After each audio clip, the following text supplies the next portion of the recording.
Bakit ako mag-walk out? Bakit ako mag-walk out? Bakit ako mag-walk out? Bakit ako mag-walk out? Bakit ako mag-walk out? Bakit ako mag-walk out? Bakit ako kailangan? Bakit? Bakit? Bakit? Bakit? Bakit? Bakit? Bakit? Bakit? Bakit? Bakit? Bakit?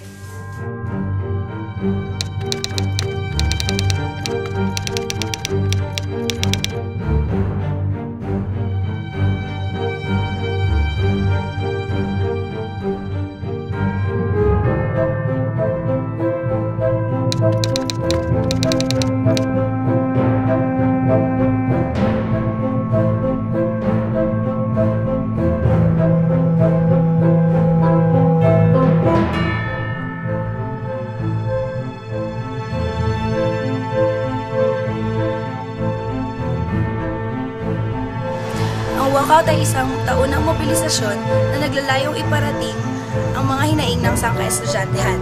Ngayong taon, magkakaroon ng system-wide mobilization tungo sa paglaban para sa mas mataas na subsidiyang pang-edukasyon.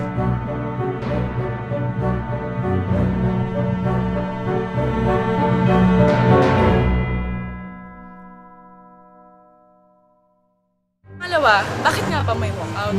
Nag-walkout din tayo para yun kasing nagiging avenue natin para ilabas yung mga sa loobin natin. Hindi tayo nagpapakulong lang sa apat na sulok ng institusyong ito. Lumalabas tayo at pinipigay natin ang opinion natin. Hindi lang tayo nagpapapansin. Dahil hindi ganun yun. Dahil tayo mismo ang pinapansin.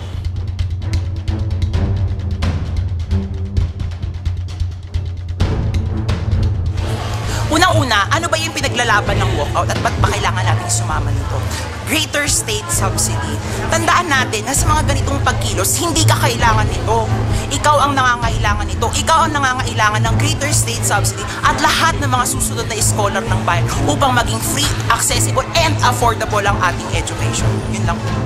Makiisa ka, scholar ng bayan sa gaganaping pinakamataas na forma ng pagkakaisa. Huwag mong hayaan na ang kasaysayan ang humubog sa'yo, bagkus ikaw ang gumawa ng kasaysayan.